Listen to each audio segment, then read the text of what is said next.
आज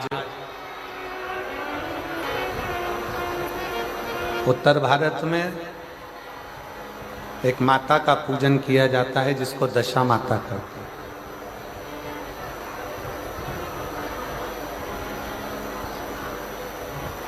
कहते हैं दशा माता दशा बदल देती है।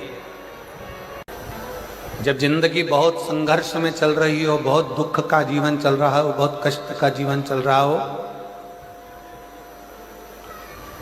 बहुत कष्टमय जीवन चल रहा हो, तब शमी के 5 पत्ते, शमी के 5 पत्ते एक दुर्वा के साथ एक अक्षत चावल का एक दाना, वो भी हल्दी में भिंगोया हुआ हो या केसर में भिंगोया हुआ हो,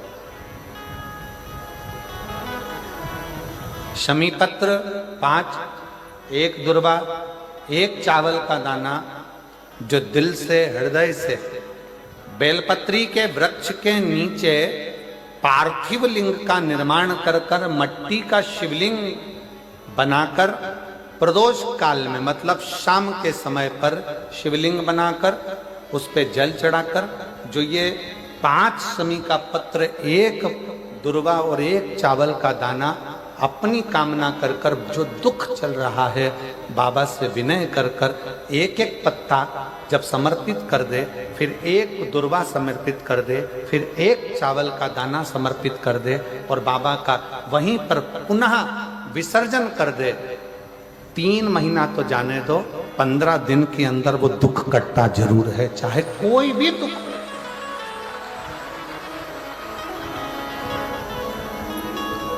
कोई भी दुख क्यों।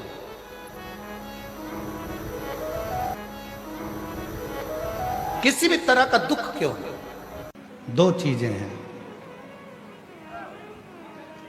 शिव महापुराण की कथा कहती है, जैसे जैसे उम्र बढ़ती है वैसे वैसे 2 चीजें हो जाती हैं। एक, छोटे छोटे अक्षर दिखते नहीं हैं, और दूसरा, थोड़ा कानों से कम सुनाई देता। क्यों, किस लिए? और ये प्रसंग केवल आपका और हमारा नहीं है। ये प्रसंग केवल आपका और हमारे तक सीमित नहीं है। ये प्रसंग है स्वयं माता सती और भगवान शिव का। ये प्रसंग है माता सती और भगवान शंकर का।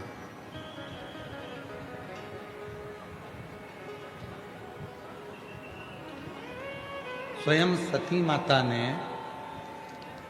माता सती ने भी भगवान शिव जी से ये प्रश्न किया। अवस्था बढ़ने पर एक नेत्र रूपी इंद्री और एक श्रवण रूपी इंद्री, ये दोनों कमजोर हो जाती है। इधर का थोड़ा सा, 2 इंद्रियां कमजोर हो गई। एक इंद्री है नेत्र, दूसरी इंद्री है श्रवण। थोड़ा आवाज बढ़ाओ भाई, इधर की उधर की दोनों साइड। 2 इंद्रियां, एक इंद्री है नेत्र की और दूसरी है श्रवण की। ये दोनों जो इंद्रियां हैं, स्पीकर की आवाजें बढ़ाओ, चोंगे की आवाज बढ़ाओगे तो रिटर्न खींच के आएगा, स्पीकर ऑन बढ़ाओगे तो लोगों तक आवाज पहुंचेगी। 2 इंद्रियां हैं, वो दोनों इंद्रियां कुछ शिथिल हो जाती हैं। एक इंद्री है नेत्र और दूसरी इंद्री है हमारे श्रवण। माता सती ने भगवान शिव से संवाद करते हुए प्रश्न किया कि मानव देह में ये 2 इंद्रियां उम्र बढ़ने पर अपना काम कम करती हैं, उसका कारण क्या? तो भगवान देवाधिदेव महादेव ने जो कहा माता सती से, सारी दुनिया को, संपूर्ण विश्व को ये बात अपने स्मरण में रखना चाहिए। शिव जी कहते हैं सती, नेत्र से छोटे छोटे अक्षर उम्र बढ़ने पर दिखाई नहीं देते। शिव कहते हैं जब बहुत उम्र तुम्हारी बढ़ने लगे तो घर में रहने वालों की छोटी छोटी गलतियों को क्षमा करना प्रारंभ कर दीजिए।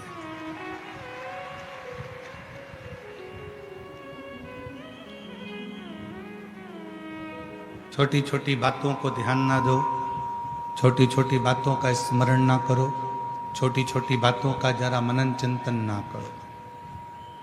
हो गया कोई छोटी मोटी गलती अगर हो गई है तो वो छोड़ो।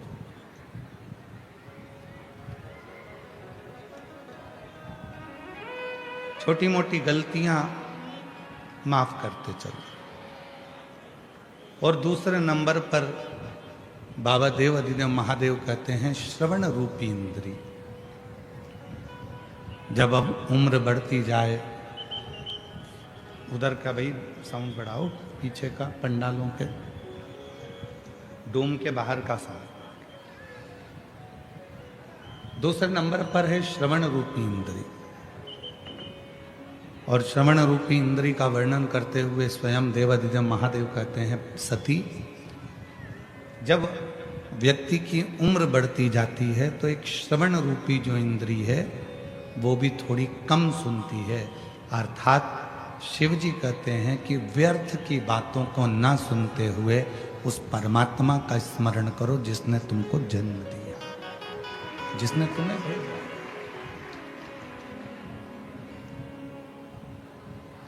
और नेत्र दिए रे तूने दाता बन के, नेत्र दिए रे तूने दाता बन के, कभी नहीं दर्श कियो दयालु मैंने अवगुण बहुत कियो। ये नेत्र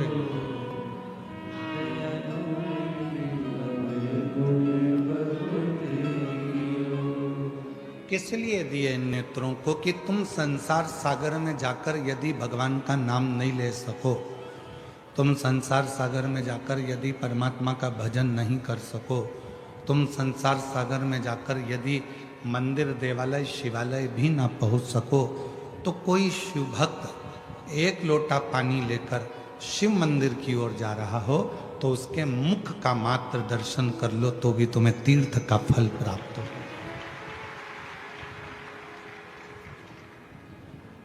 त्रिवेणी, शिव महापुराण में 3 त्रिवेणी का स्मरण किया गया। त्रिवेणी की 3 बातें कही गई शिव महापुराण। प्रयागराज कौन कौन गया है? हाथ उठाओ जरा जो प्रयागराज गए। 3 त्रिवेणी है ना वहां पे, 3 नदियां हैं। कौन कौन सी? गंगा, यमुना, सरस्वती, त्रिवेणी। पर वेदव्यास जी ने तो शिव महापुराण की विद्येश्वर संहिता के 17 नंबर अध्याय में त्रिवेणी का वर्णन कर दिया। जब आप गीता प्रेस गोरखपुर की शिव महापुराण लेकर आओ और उस शिव महापुराण का विद्येश्वर संहिता का 17वां नंबर का अध्याय पढ़ो तो आपको त्रिवेणी का दर्शन करा रहे हैं वेदव्यास जी। कौन सी त्रिवेणी दिखा रहे हैं वेदव्यास जी? त्रिवेणी का दर्शन करा रहे हैं। तो कहा जो प्रयाग ना जा पाए, जो मायापुरी, कांचीपुरी, अवंतिकापुरी, काशीपुरी, जगन्नाथपुरी, जो अन्य पुरियों में भी ना पहुंच पाए, अगर वो इस त्रिवेणी का संगम करे तो उसको हजारों हजारों तीर्थों के फल प्राप्त हो जाते हैं। वो कौन सी त्रिवेणी है? तो कहा वो त्रिवेणी है, पहले नंबर पर है रुद्राक्ष, दूसरे नंबर पर है भस्म और तीसरे नंबर पर है मुख से भगवान का नाम, श्री शिवाय नमस्ते।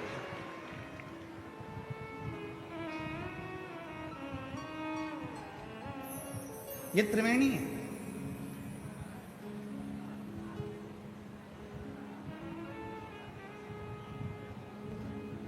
गले में रुद्राक्ष पड़ा है, मस्तक पर त्रिपुंड लगा है, त्रिपुंड भी नहीं लगा तो थोड़ा सा भस्म लगी है, शिव पे चढ़ी हुई भस्म तुमने धारण करी है, भस्म रखी है। ये वाले एसी को बंद कर दो।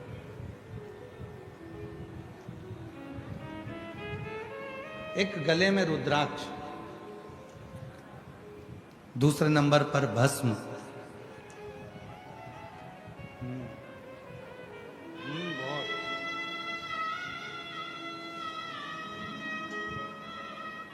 एक नंबर पर है रुद्राक्ष, दूसरे नंबर पर है भस्म, और महाराज तीसरे नंबर पर है भगवान शिव का नाम, भगवान का नाम उच्चारण, भगवान का मंत्र उच्चारण। ये वो त्रिवेणी है, ये वो त्रिवेणी है जिस त्रिवेणी का संगम व्यक्ति को 1000 गुना पुण्य फल प्रतिदिन का प्रदान करता रहता है। हमारे संचित जीवन के पाप जितने हैं वो सारे पाप अपने आप समाप्त होते चले जाते हैं त्रिवेणी के संगम से। ये त्रिवेणी संगम,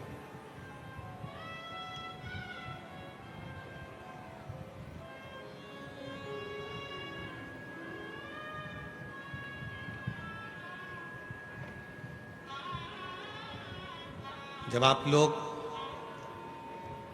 संपूर्ण दुनिया के लोग जब भगवान शंकर के मंदिर में 1 लोटा जल चढ़ाने के लिए जाते हैं तो त्रिवेणी का स्नान रोज होता है। गले में रुद्राक्ष पड़ा हुआ है, मुख से शिव जी का नाम निकल रहा है, और भगवान शंकर के मंदिर में जाकर जब हम शीश झुकाते हैं, नमन करते हैं, तो वहाँ की रज, वहाँ की भस्म, वहाँ का मिट्टी हमारे मस्तक पे लग जाती है। तो त्रिवेणी का संगम रोज प्रतिदिन इस शरीर से होता है, इस प्रतिदिन हो रहा है। अब कोई कहे कि मैं प्रयाग जाकर नहीं आया, कोई कहे कि मैंने प्रयाग का स्नान नहीं करा, कोई कहे कि मैं तीर्थ नहीं गया, कोई कहे कि मैंने ना मायापुरी गया, ना कांचीपुरी गया, ना कहीं अवंतिकापुरी गया, ना मैं कहीं मथुरापुरी, ना अयोध्यापुरी गया, मैं किसी पुरी में नहीं गया। तो शिव महापुराण की कथा कहती है, अगर तुम्हारे गले में रुद्राक्ष पड़ा हुआ है और तुम शिव जी का नाम निरंतर मुख से उच्चारण कर रहे हो और शंकर पर लगी हुई थोड़ी सी भी भस्म तुम अपने मस्तक पर लगा रहे हो, तो याद रखना कि तुम्हें सारे तीर्थों का पुण्य फल अपने घरों में ही प्राप्त हो जाएगा। सारे तीर्थों का फल अपने घर में ही प्राप्त हो अपने।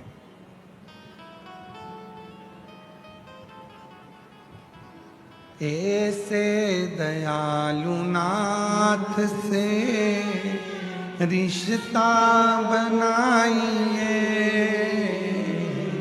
ऐसे दयालु नाथ से रिश्ता बनाइए, मिलता रहेगा आपको जो कुछ भी चाहिए, मिलता रहेगा आपको जो कुछ भी चाहिए। ऐसा करिश्मा होगा जो हुआ कभी नहीं, ऐसा करिश्मा होगा कभी नहीं। मांगा है भोलेनाथ से वरदान एक ही, मांगा है भोलेनाथ से वरदान तेरी कृपा बनी रहे जब तक है जिंदगी, तेरी दया बनी रहे जब तक जिंदगी। मांगा है भोलेनाथ से वरदान एक ही, मांगा है भोलेनाथ से वरदान एक ही। शिव कृपा से, भगवान शंकर की करुणा से, शिव की उदारता से प्रतिदिन त्रिवेणी का स्नान, प्रतिदिन।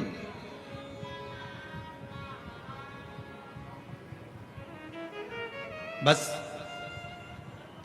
अपने गले में एक रुद्राक्ष को धारण कर कर रखिए, मुख से श्री शिवाय नमस्तुभ्यम कहते रहिए। भगवान शंकर के नाम का उच्चारण करते रहिए, स्मरण करते रहिए।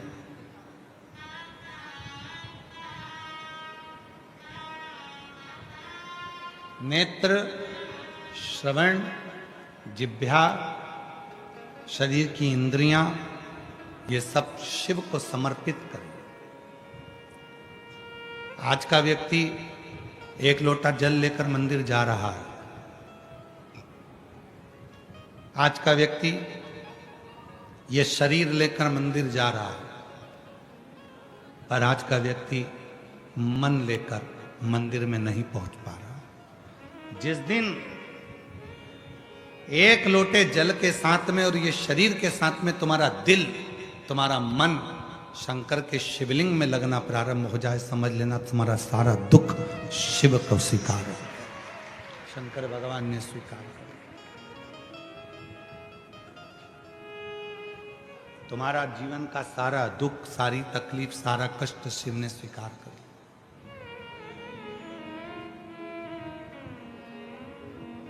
शिव स्वीकार कर, मन नहीं जा पा रहा, मन पहुंच नहीं पा रहा।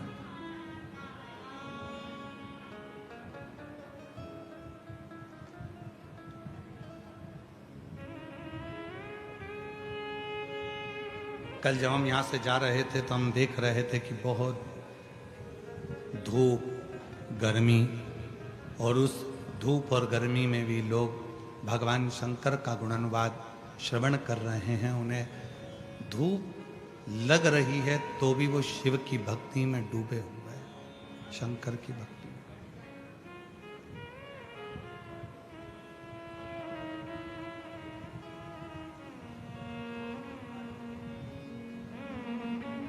शिव की स्वीकृति,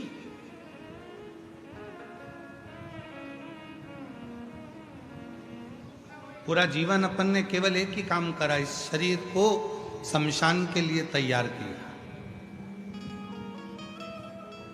संसार के जितने लोग हैं सब एक ही काम कर रहे हैं, इस शरीर को शमशान के लिए तैयार कर रहे हैं। बादाम खाई, आवाज नहीं आ रही है? ये पंडाल में आवाज नहीं है।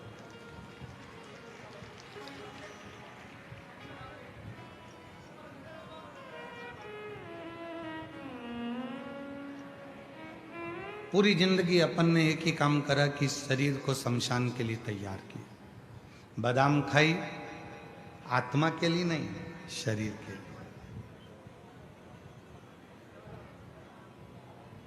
पान गुटखा खाया, आत्मा के लिए नहीं, शरीर के लिए, इंद्रियों के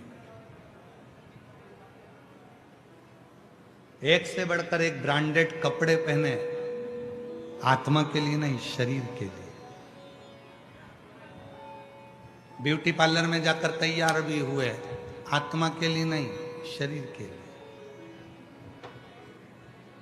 100 रुपए का साबुन से नहा रहे हो, आत्मा के लिए नहीं, शरीर के लिए। 150 रुपए का क्रीम लाके लगा रहे हो, आत्मा के लिए नहीं, शरीर के लिए।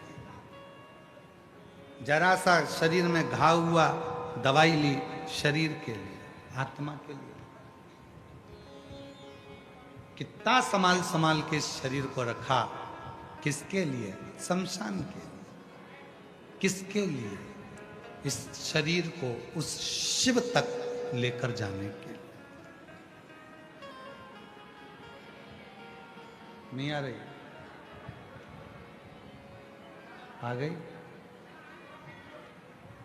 आवाज नहीं आ रही है?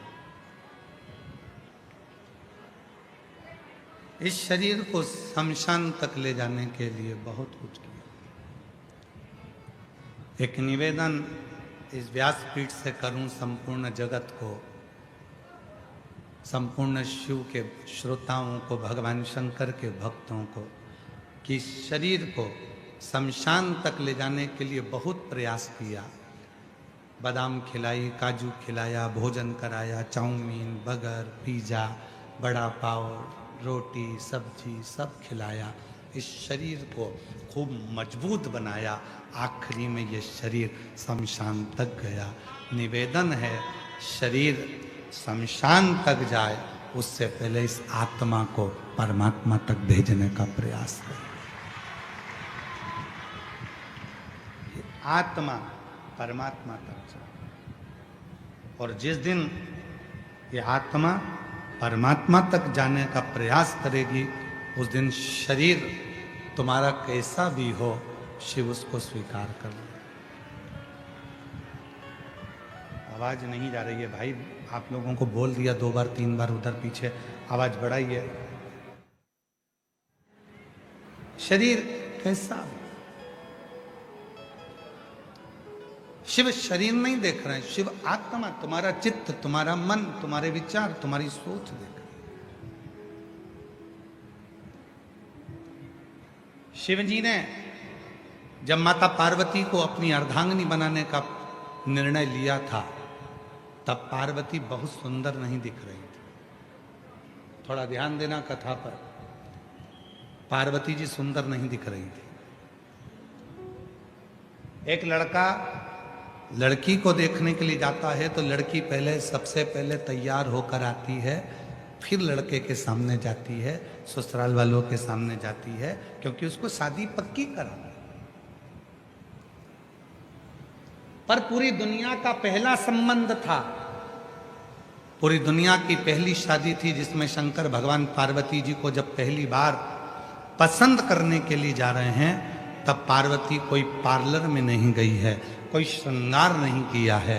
पार्वती जी सूखे पत्ते खाती खाती खाती खाती, तप करती करती पूरा शरीर काला पड़ गया था। हड्डी हड्डी नजर आ रही थी, मांस तो दिख ही नहीं रहा था। शरीर का पूरा शिथिल हो गया था, पूरा शरीर काला पड़ गया था। माँ पार्वती का नाम अर्पणा हो गया था, और अर्पणा मतलब पूरा शरीर सूखे हुए पत्ते की तरह हो गया, पूरा शरीर सूखा पत्ता।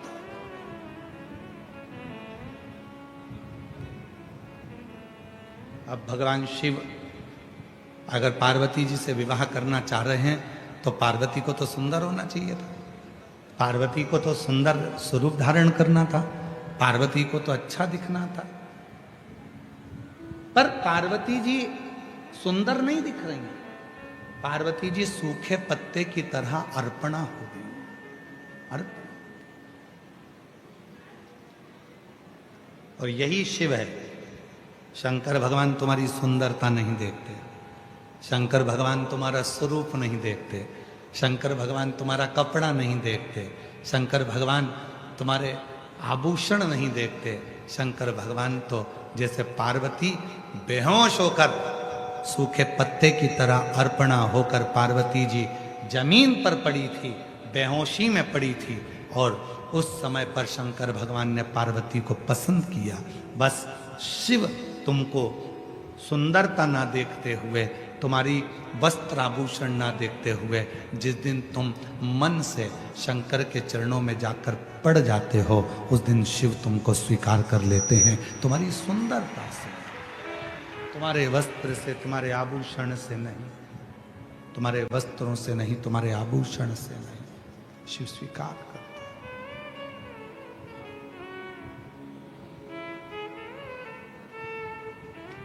वो तुम्हारे वस्त्र या आभूषण से सुख नहीं पा रहा।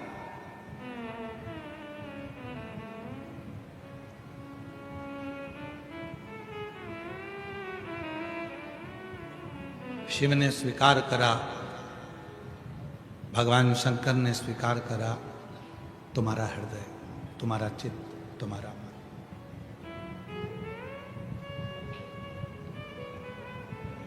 कितना बड़ा मंदिर बनाना चाहिए भगवान को रखने के लिए?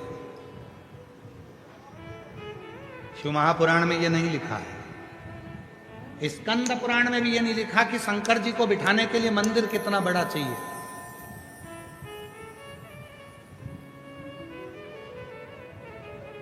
घर में कितना बड़ा मंदिर बनाना चाहिए, यह भी शिव पुराण में नहीं लिखा। शिव जी को बिठाने के लिए मंदिर कितना बड़ा होना चाहिए, यह शिव पुराण में नहीं लिखा। पर इतना जरूर लिखा है, शिव को बिठाने के लिए मंदिर भले कैसा भी हो, पर शिव को बिठाने के लिए मन बहुत बड़ा बनाना। मन बड़ा। हम आप मन छोटा करते जा रहे हैं, अपना दिल छोटा करते जा रहे हैं, हृदय छोटा करते जा रहे हैं।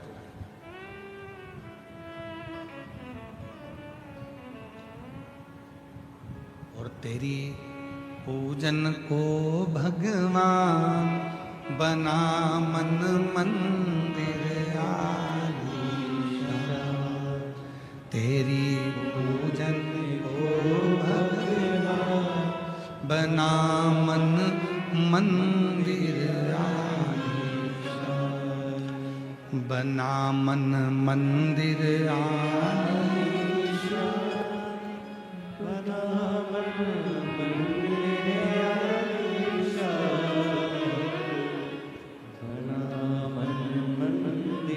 आलीशान।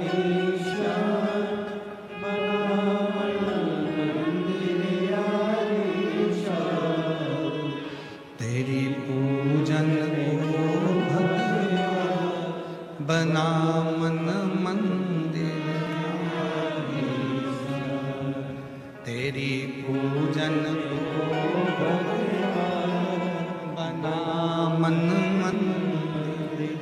आलीशान। ये नहीं कहा मंदिर कितना वाला हो, ये नहीं कहा कि शिव को पाने के लिए कितना बड़ा घर में मंदिर हो, मन बड़ा। आज घर में मकान तो बड़ा हो गया, कमरे भी बड़े हो गए, बिल्डिंग भी बड़ी हो गई, मकान बड़ा हो गया, गाड़ी बड़ी हो गई, कमरे बड़े हो गए, बाथरूम बड़ा हो गया, किचन बड़ा हो गया, रसोई घर बड़ा हो गया, लॉन बड़ा हो गया, गार्डन बड़ा हो गया, हॉल बड़ा हो गया, पलंग बड़ा हो गया, भोजन करने की टेबल बड़ी हो गई, श्रृंगार करने की टेबल बड़ी हो गई, बर्तन बड़े हो गए, पर दिल छोटा होते चले गए, मन छोटा होते चले। क्यों गुरुजी? आप कैसे कह सकते हो कि मन छोटा हो गया? अंदाजा लगा कर देखो।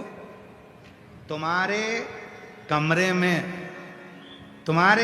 में जेठानी देवरानी के बच्चे आकर बैठ जाएं, ननंद के बच्चे आकर बैठ जाएं, रिश्तेदार आकर बैठ जाएं, तो घर की बहुओं का मुंह भगोने जैसा हो जाता है। हमारे कमरे में बैठे रहते 24 घंटे, इनके पास कोई काम नहीं है, दूसरी जगह बैठे, बाहर जाके बैठे, सोफे पे बैठे, मेरे कमरे में बैठे रहेंगे। मन छोटा हो गया। पहले मन बड़ा था, कोई भी आए, कहीं पर भी बैठे, पूरा घर सबका है, सबका बंगला है, सबका कमरा है, बड़े प्रेम से। मन छोटा हो गया, मन छोटा।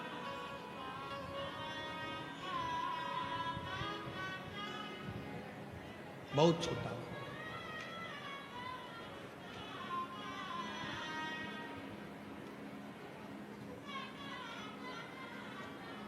एक निवेदन हम करना चाहेंगे, यहाँ पर जो लोग अंदर पानी बांट रहे हैं उनसे हमारा निवेदन है, आप लोगों से करबद्ध निवेदन करें, जो अंदर बैठे हैं उनको पंखों की हवा लग रही है, पर जो धूप में बैठे हैं आपके पानी की ज़रूरत उनको है। आप पानी, जो धूप में बैठे हैं, पंडालों के बाहर बैठे हुए हैं, टेंटों में बैठे हुए हैं, आपसे निवेदन है, अंदर वालों आपके पास पानी है कि नहीं है? जम के बोलो जरा, ठीक है, कोई दिक्कत तो नहीं है? अगर आपके पास में है, ज़्यादा भी भर लोगे तो घर जाते जाते फेंकोगे, इसलिए बाहर धूप में बहुत लोग बैठे हुए हैं। जो अंदर पानी दे रहे हैं उनसे निवेदन है, जो छाता लगा लगा कर बैठे हैं, छोटे छोटे बच्चे उनके पास में हैं, उनकी बॉटल उन भरो, उनको पानी दो, अंदर के लिए छोड़ दो।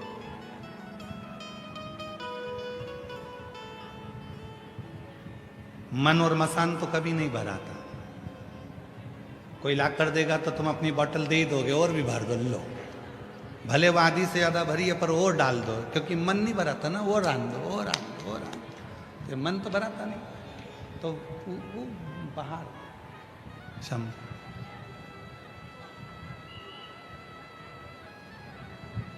शिव कथा कह रहे, भगवान शंकर का चरित्र कह रहा,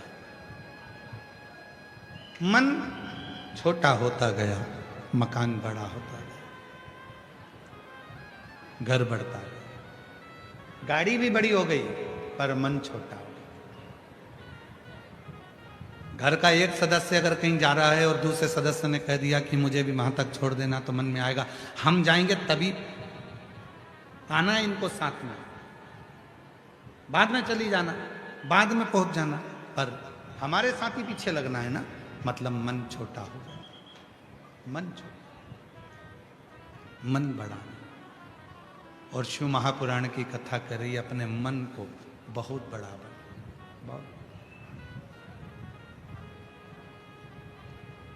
मेरे भोले तेरा सहारा है, मेरे भोले तेरा सहारा है, मेरी नैया का तू किनारा है, मेरी नैया का तू किनारा है, मेरे बाबा तुझे पुकारा है, मेरे बाबा तुझे पुकारा है, मेरी नैया का तू किनारा है, मेरी नैया का तू किनारा है। मन को बड़ा बना, मन। एक संवाद आया है बड़ा सुंदर शिव महापुराण का, चंद्रशेखर चंद्रमौली शिव महापुराण की कथा जो भूसावल में चल रही है, उसका बड़ा सुंदर एक संवाद है। एक बार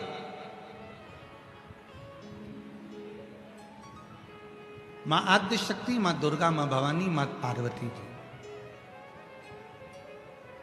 शिव जी के साथ में 12 ज्योतिर्लिंग का भ्रमण करने चले। भगवान ओघड़दानी के साथ में, भगवान शंकर के साथ।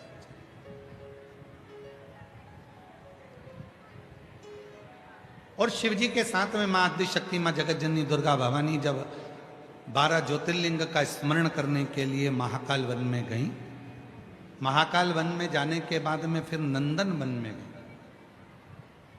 नंदन। और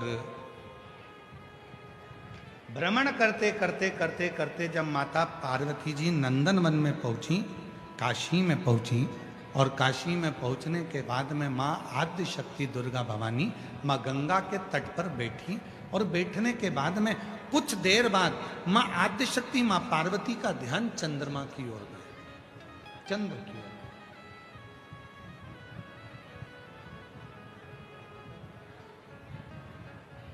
माता पार्वती का ध्यान गया चंद्रमा की ओर। एक टकटकी लगाकर मां पार्वती जी चंद्रमा को देख रही थी, एक टकटकी।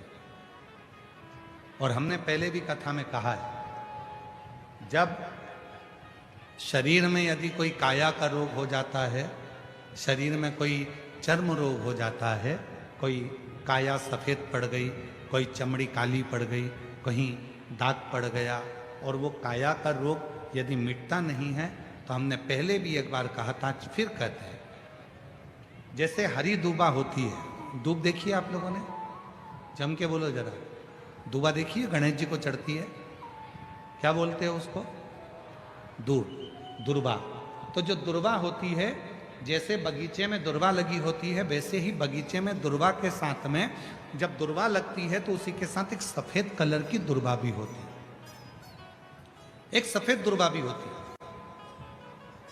यदि शरीर में कोई चर्म का रोग हो गया, कहीं घाव पड़ गया, वो सूख नहीं रहा, कोई चमड़ी का रोग पड़ जाता है, कोई चर्म रोग पड़ जाता है, तो भगवान शंकर को सोमवार की अष्टमी के दिन दुर्बा चढ़ाई जाती है, और वो सफेद दुर्बा को उठाकर चंद्रमा की रोशनी में, जब चंद्रमा को एक टकटकी देखते हुए उस चंद्रमा की रोशनी में उस दुर्बा को चबा चबा कर यदि खाया जाए तो शरीर का कैसा भी रोग होता है चर्म का, वो धीरे धीरे समाप्त होना प्रारंभ हो जाता है। वो चमड़ी का रोग धीरे धीरे धीरे धीरे समाप्त हो जाता है, चर्म रोग समाप्त।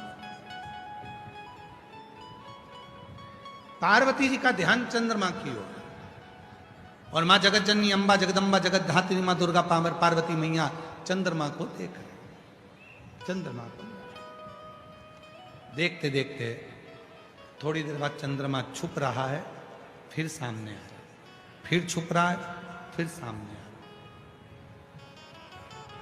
अब तो भगवान देवादित्य महादेव को हंसी आ गई, और भगवान शिव ठाका लगाकर हंस दिए, ध्यान नहीं गया। पार्वती जी को लगा भगवान भोलेनाथ तो केवल मुस्कुरा रहे हैं, ना जाने क्यों हंसने बैठे। थोड़ी देर बाद मां पार्वती जी का ध्यान फिर चंद्रमा की ओर गया, और चंद्रमा फिर सामने आ रहा है, फिर ओझल हो रहा है, फिर सामने आ रहा है, फिर ओझल हो रहा है। इतने में शिव जी फिर हंस दिए वापिस।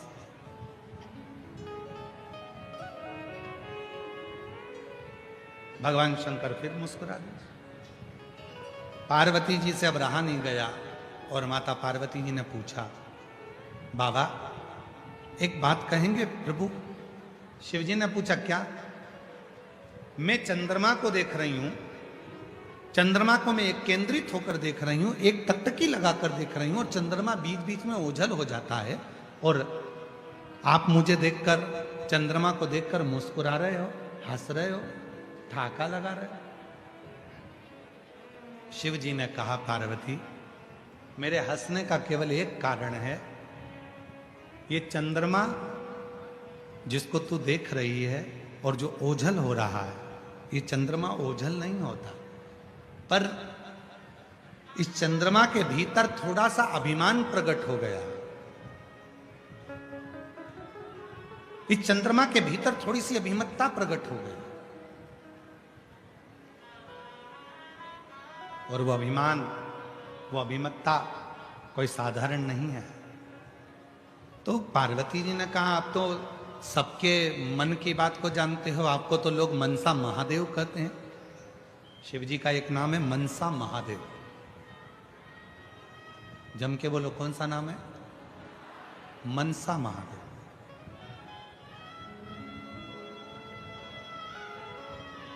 शिव जी का एक नाम मनसा महादेव भी है। मनसा महादेव से मतलब है, जब संसार का व्यक्ति एक बेलपत्र लेकर, भले वो शंकर की चढ़ी हुई बेलपत्र क्यों ना हो,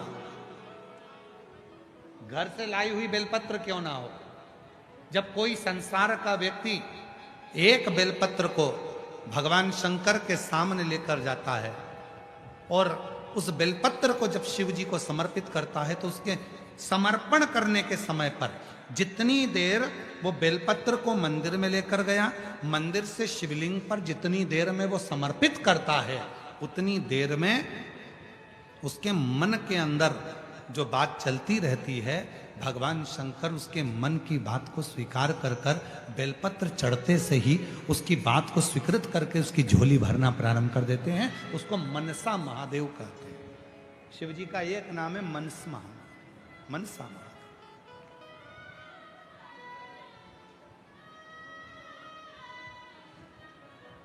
ये इधर भुसावल का तो हमको नहीं मालूम, परंतु जो निमाड़ी साइड है मध्य प्रदेश में, धार, राजगढ़, मंदसौर, नीमच, अलीराजपुर, जो निमाड़ का हिस्सा है, वहां पर माताएं मनसा महादेव का पूजन भी करती हैं और मनसा महादेव का व्रत भी करती हैं। इधर भुसावल साइड में या अन्य क्षेत्रों में वो व्रत कम होता है, पर निमाड़ क्षेत्र जो है मध्य प्रदेश का, मंदसौर हुआ, रतलाम हुआ, नीमच हुआ, अलीराजपुर हुआ, धार हुआ, राजगढ़ हुआ, ये क्षेत्र जो है वहां पर मनसा महादेव का व्रत भी होता है और उसकी पूजन भी होता है।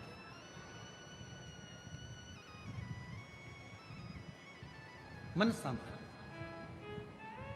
और मनसा महादेव की पूजन का एक विधान और वर्णन किया गया है महाराज। यदि आप लोगों को बाजार में किताब मिले मनसा महादेव की तो आप ले सकते हैं, उसमें एक विधान आप उसमें पढ़ सकते हैं कि मनसा महादेव में 7 बेलपत्र, 7 चावल के दाने, 7 दुर्वा, 7 कनेर के फूल जब हाथ में लिए जाते हैं, और भले लड़के की उम्र 40 साल हो गई हो, 35 साल हो गई हो, 32 साल हो गई हो, लड़की की उम्र भले 32 साल हो गई हो, 35 साल हो गई हो, 25 साल हो गई हो, 40 साल हो गई हो, जिस लड़का और लड़की का विवाह नहीं होता तो 7 बेलपत्र, 7 चावल के दाने, 7 कनेर के फूल, 7 दुर्वा मनसा महादेव के नाम से लिया जाता है और हृदय से लगाकर उसको सोमवार के दिन प्रदोष काल में, शाम का समय प्रदोष काल में मनसा महादेव के नाम से शिव जी पे समर्पित किया जाता है, तो उस लड़का लड़की का विवाह जल्दी से जल्दी हो ही जाता है। वो मनसा महादेव, उसको मनसा महादेव।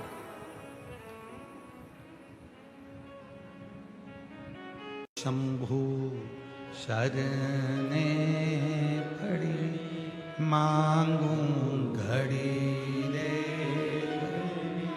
दुख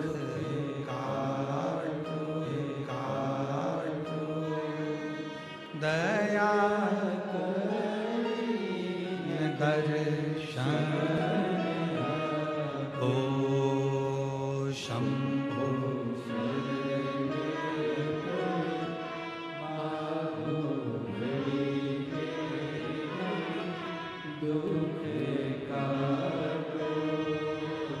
दया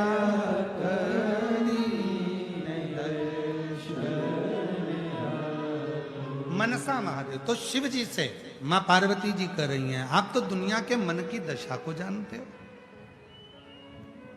आप बताओ ना कि चंद्रमा क्यों छुप रहा है। आप तो मनसा महादेव हो, आप बताओ चंद्रमा क्यों छुप रहा है। शिव जी ने हंसकर कहा, पार्वती इस चंद्रमा को अभिमान है, अभी तक सारे देवता इसी को सम्मान देते थे, चंद्रमा सुंदर, चंद्रमा सुंदर, चंद्रमा सुंदर, चंद्रमा ऐसा, चंद्रमा सुंदर, चंद्रमा ऐसा, चंद्रमा औषधि देने वाला। आज पार्वती तुम चंद्रमा को एक टकटकी लगाकर देख रही हो तो चंद्रमा को अहंकार आ रहा है कि अभी तक तो देवियां मुझे देखती थी, अभी तक तो देवता मुझे देखते थे, पर आज देव अधिदेव महादेव और महादेवी मुझे देख रहे हैं, मतलब मैं इतना सुंदर हूं। ये चंद्रमा के भीतर अभिमान प्रकट हो रहा है, चंद्रमा के भीतर ये अभिमत्ता, चंद्रमा के भीतर ये अहम, चंद्रमा के भीतर ये अहंकार प्रकट हो रहा है, ये अभिमत्ता प्रकट हो रही, ये अहम प्रकट हो रहा है।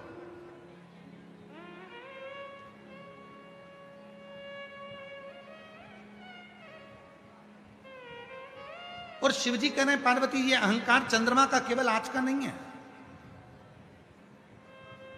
परसों की कथा में कहा था, सभा लगी है, देवता बैठे हैं, चंद्रमा आए, देवताओं को प्रणाम नहीं करा, शिव आए बाद में, सारे देवता ने उठकर, भगवान नारायण ने भी हाथ जोड़े, ब्रह्मा जी ने भी हाथ जोड़े, इंद्र ने भी हाथ जोड़े, गरुण वरुण 33 कोटि देवताओं ने शंकर जी के हाथ जोड़े। पर चंद्रदेव अपनी सुंदरता के कारण, अपनी काया के कारण कि मेरी चमक इतनी प्रबल है, मेरे चेहरे की चमक इतनी प्रबल है कि इन देवताओं को भी मैं चमक देता हूं, ये विचार कर कर चंद्रमा ने शिव जी को हाथ तक नहीं जोड़े। चंद्रमा ने शिव जी का अपमान कर दिया, सम्मान नहीं कर दिया।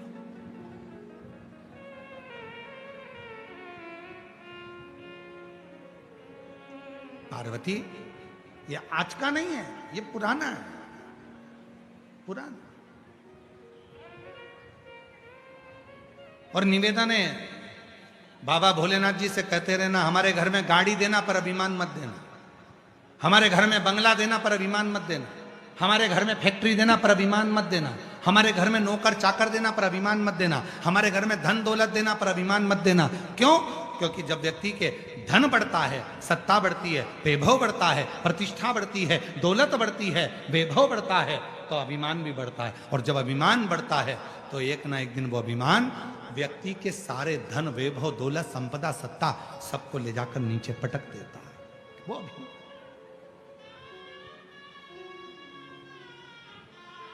सब कुछ देना पर अहम मत देना।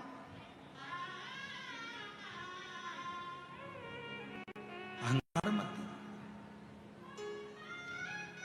इसीलिए हम शिव महापुराण की कथा में जितने भी यजमानों के यहाँ कथा करने के लिए जाते हैं, हम उन यजमानों से एक ही बात कहते हैं कि कथा यजमान नहीं करा रहा है, कथा स्वयं शिव करा रहा है। इसलिए जितने दिन तक यजमान पत्नी के साथ में बैठता है कथा सुनने के लिए, उतने दिन तक शंकर पार्वती उस यजमान के रूप में कथा को श्रवण करने के लिए बैठते हैं। ये हम कहते हैं। और हम तो यहाँ भी कहेंगे श्री रतन जी को, श्री विजय जी को, श्री अजय जी को और उनकी धर्म पत्नियों को भी कहेंगे, पूरे भोई परिवार को कहेंगे कि आप इस कथा के मुख्य यजमान हैं। बाबा ने कृपा कर कर आपका हाथ पकड़कर आपको कथा के यजमान बनाया है। आप साधारण नहीं है, शंकर और पार्वती के रूप में आप बैठकर कथा को करवा रहे हैं। आप सहज नहीं। अगर कोई श्रीमद् भागवत कथा होती तो राजा परीक्षित करा लेते, रामचरितमानस की कथा होती तो काशी के नरेश करा लेते, पर शिव महापुराण की कथा का कोई यजमान नहीं होता।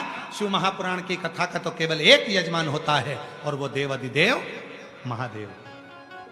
जो यजमान भी बैठा है तो वो भी शिव का अंश है, शिव का अंश, कोई दूसरा नहीं। और जब आप और हम कथा को श्रवण करने के लिए बैठते हैं तो आपसे भी निवेदन है, कितना भी धन तुम्हारे यहाँ हो, कितना भी वैभव तुम्हारे यहाँ हो, कितनी भी सत्ता तुम्हारे यहाँ हो, कितना भी बड़ा मकान तुम्हारे यहाँ हो, कितनी भी गाड़ियां तुम्हारे यहाँ हो, पर जब कथा में आकर बैठो तो तुम्हारे मन में बस इतना भाव होना चाहिए कि मुझे तो भगवान की कथा श्रवण करना है और मुझे भोलेनाथ जी से बात करना है। जिस समय पर बाबा स्तुति करेंगे, श्री शिवाय नमस्तुभ्यम बोला जाएगा, तब मैं भी अपने बाबा से अपने मन की बात करूं। बस मेरे शिव से मुझे चर्चा करना है, शिव से बात करना है। वैभव, धन, दौलत, संपदा सब एक और, मैं शिव की शरणागति में आई। और जब व्यक्ति ये विचार कर कर कि मुझे केवल शंकर से मतलब है, मुझे केवल शिव से मतलब है, मुझे केवल कथा से मतलब है, तो व्यक्ति भटकता। एक पत्र है, अच्छा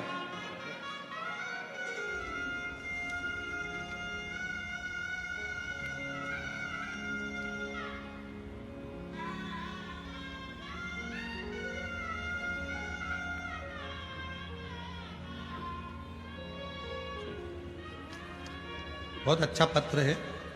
समझने के लिए और समझाने के लिए कृपया निवेदन है, टीवियों पर ध्यान देना, एलईडी पर ध्यान देना, और जहाँ जहाँ एलईडियाँ चल रही हैं उस एलईडियों पर ध्यान देंगे।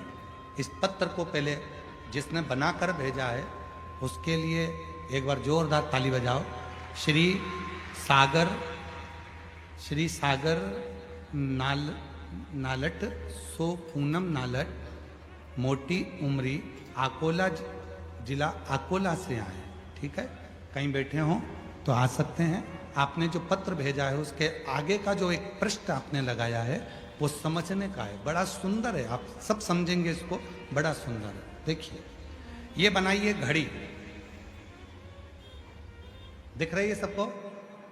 जम के तो बोलो, क्या बनाई है? घड़ी।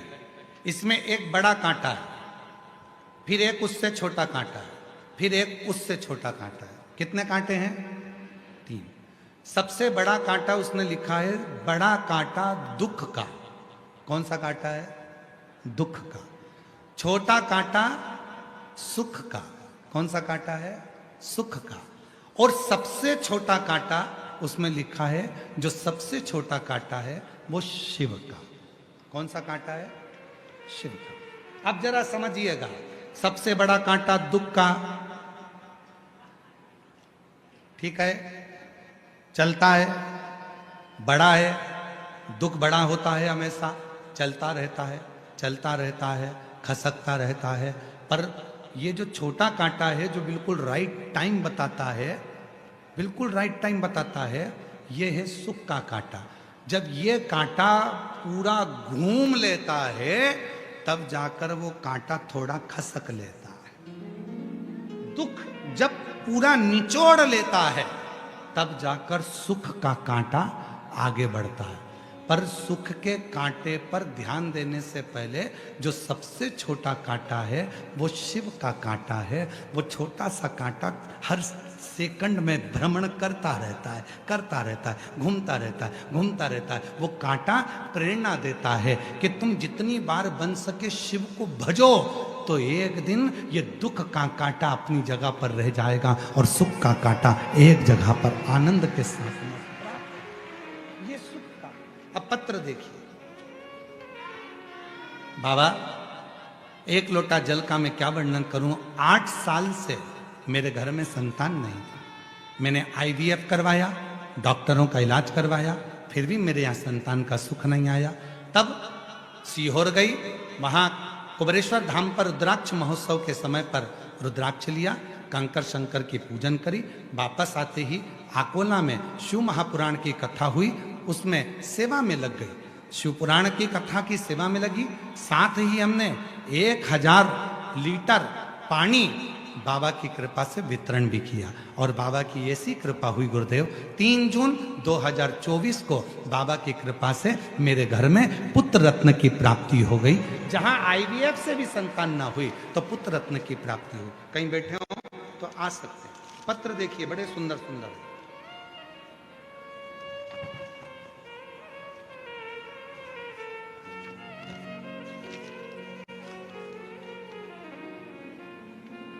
मेरा नाम ललिता दीपक भील, मेरे पति का नाम दीपक रामकृष्ण भील।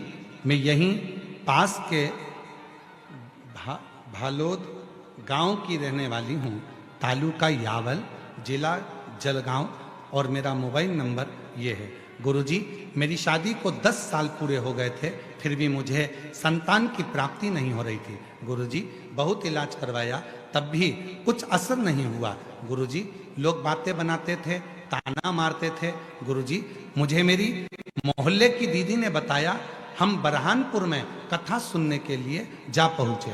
बरहानपुर के पंडाल में कथा सुनी और बाबा की कृपा से जब कथा श्रवण करी और वहां की मिट्टी को गर्भ से लगाया, बाबा की कृपा से वहां से आने के बाद सीहोर भी गई बाबा से विनय करने, और बाबा की कृपा से 9 मई 2024 को मेरे घर में बाबा की कृपा से 10 साल के बाद में पुत्र रत्न की प्राप्ति हुई। कहीं बैठी हो तो आ सकती हैं।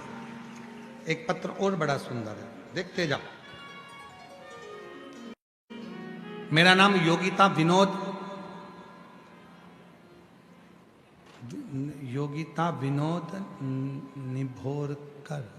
निभोरकर ये पढ़ो जरा जल्दी से, LED पे पढ़ के बताओ क्या लिखा है। निभोरकर है। मेरा मोबाइल नंबर ये है, कहीं बैठे हो तो आ सकते हैं। जलगांव जिला गांव रसलपुर सांवेर की रहने वाली हूँ। बाबा, मेरी शादी को 7 साल हो गए थे, संतान का सुख नहीं था। बाबा की कृपा से सफेद आंकड़े की जड़ का प्रयोग करा और बाबा से विनय करी। बाबा की कृपा से 16 नवंबर 2023 को मेरे घर में संतान की प्राप्ति हो गई। मैं बाबा को यहाँ प्रणाम करने के लिए आई हूँ। शिव तत्व किसको कहते हैं? एक पत्र और देखिए। मेरा नाम सारिका मुकेश चौधरी, जलगांव की रहने वाली हूँ। मेरा मोबाइल नंबर ये है बाबा। बखान क्या करूं, बाबा ने हमें इतना दिया कि शब्दों में बयान करना सकती। मेरी शादी को 11 साल बीत चुके थे, परंतु संतान का सुख नहीं था। तब डॉक्टरों का भी इलाज करवाया पर संतान का सुख नहीं आया। ज्योतिषियों के पास भी दिखाया, परंतु सबने मना कर दिया था कि आपके नसीब में संतान सुख है ही नहीं। तब 2022 से आपकी शिव महापुराण की कथा टीवी पर सुनना चालू कर दिया। पशुपतिनाथ का व्रत किया, 3 बार सफेद आंकड़े की जड़ का प्रयोग किया और बाबा की कृपा से मेरे घर में 14 अक्टूबर 2024 को बाबा की कृपा से मेरे घर में संतान की प्राप्ति हो गई। मैं बाबा को यहाँ प्रणाम करने के लिए, धन्यवाद देने के लिए आई हूँ।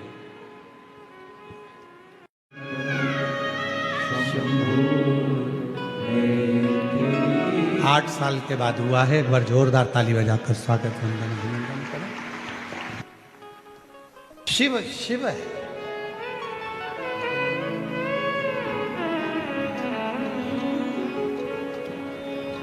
जिस विश्वास के साथ, जिस भरोसे के साथ, जिस दृढ़ता के साथ आप शिव को भजते हो, शिव आपको मिलता है।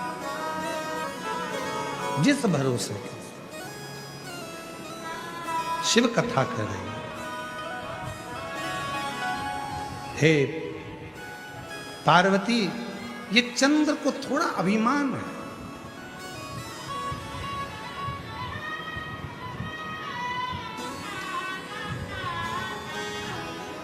जब व्यक्ति बहुत ऊंचाइयों पर पहुंचता है, थोड़ी उन्नति की ओर बढ़ता है, तो उसको थोड़ी अभिमतता आ जाती है, थोड़ा अहम। पर शिव महापुराण की कथा कहती है, जिसने अभिमान का त्याग कर अभिमान का त्याग कर शिव की शरणागति को जिसने ग्रहण कर लिया, उसकी जिंदगी में फिर कभी अभिमतता सामने रहती नहीं, कभी नहीं।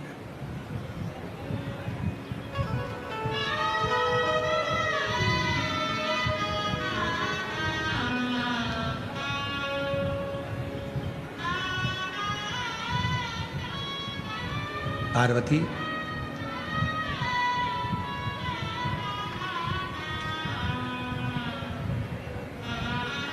सभा लगी हुई थी। उस सभा में चंद्रदेव ने मेरा अपमान करा था, पर मुझे उसके अपमान से मुझे कोई फर्क नहीं पड़ता। उसके अपमान से मुझे कोई दिक्कत नहीं। और पार्वती, आज फिर पुनः वापिस इस चंद्र को बड़ा अभिमान है, चंद्र को अहंकार है।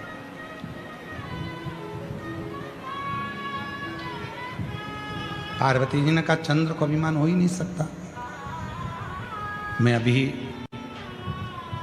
आवाज लगाऊंगी और चंद्रमा मेरे सामने खड़ा होगा।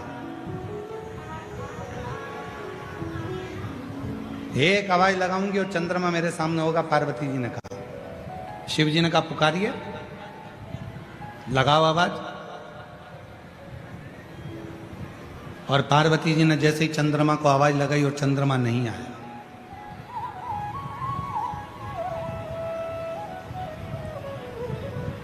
फिर पुनः पार्वती जी ने आवाज लगाई, चंद्रमा नहीं आया।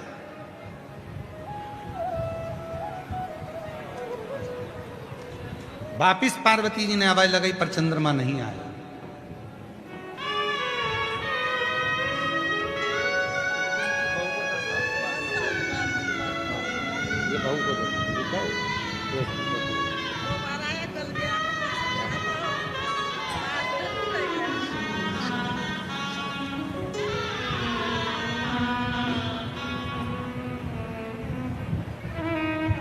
पार्वती जी बार बार आवाज लगा रही है, पर चंद्रमा आता नहीं। जब चंद्रमा नहीं आया आवाज लगाने पर, पार्वती जी को क्रोध आया।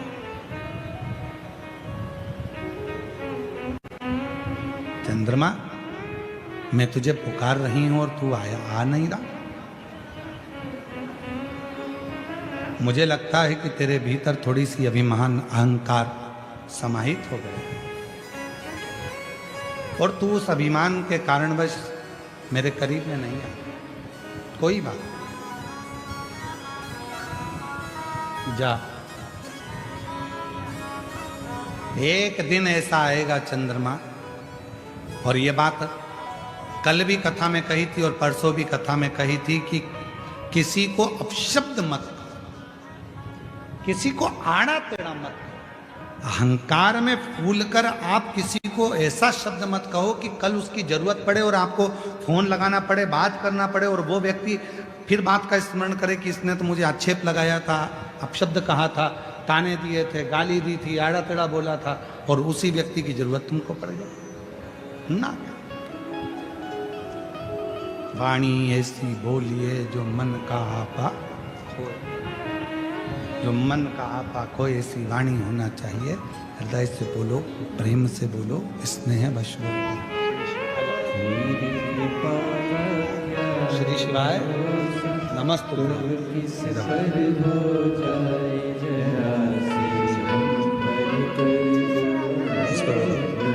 बोलो श्री शिवाय नमस्ते।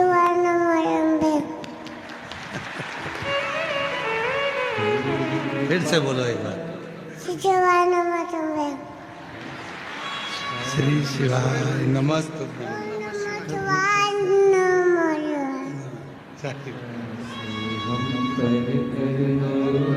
कितने साल के बाद हुआ?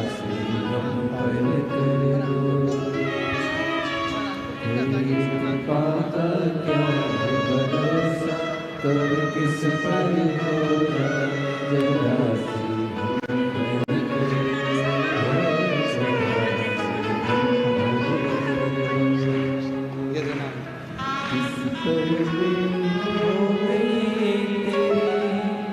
कृपा करुणा वो भव पार हुआ, पापी हो चाहे जितना उसका भी बाबा उद्धार हुआ।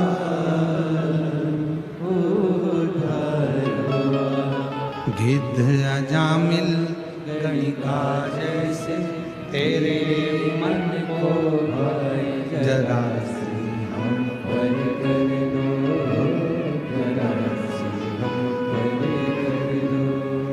इसीलिए शिव कथा बार बार कहती है,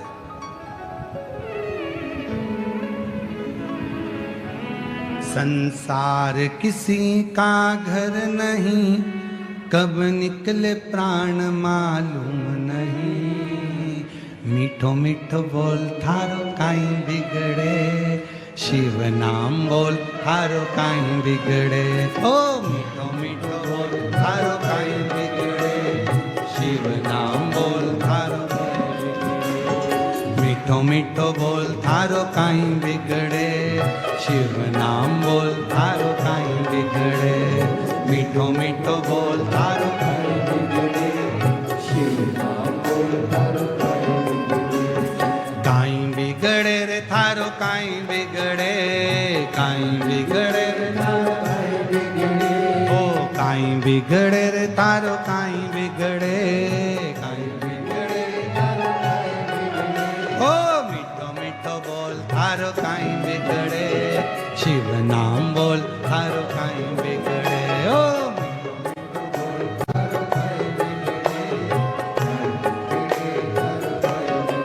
दोनों हाथों से ताली सेवा देते बड़े प्रेम से।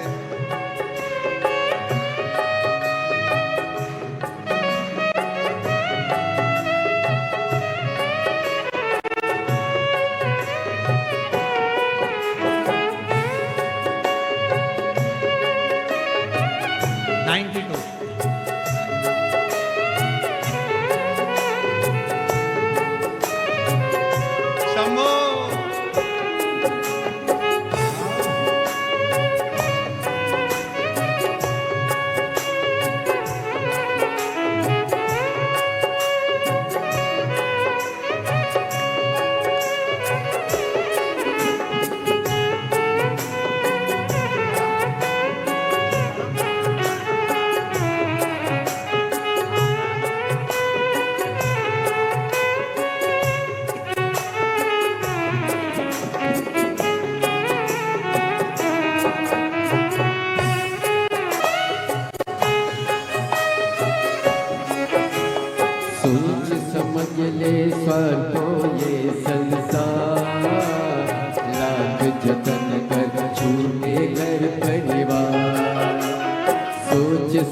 ले स्वार्थ को ये संसार, लाख जतन कर छूटे घर परिवार। तू जान ले पहचान ले, तू जान ले पहचान ले, संसार किसी का घर नहीं, कब निकले प्राण मालूम नहीं। मिट मिट बोल तारो काय बिगड़े, काय बिगड़े तारो काय बिगड़े, मिट मिट बोल तारो काय बिगड़े, काय बिगड़े तारो काय बिगड़े।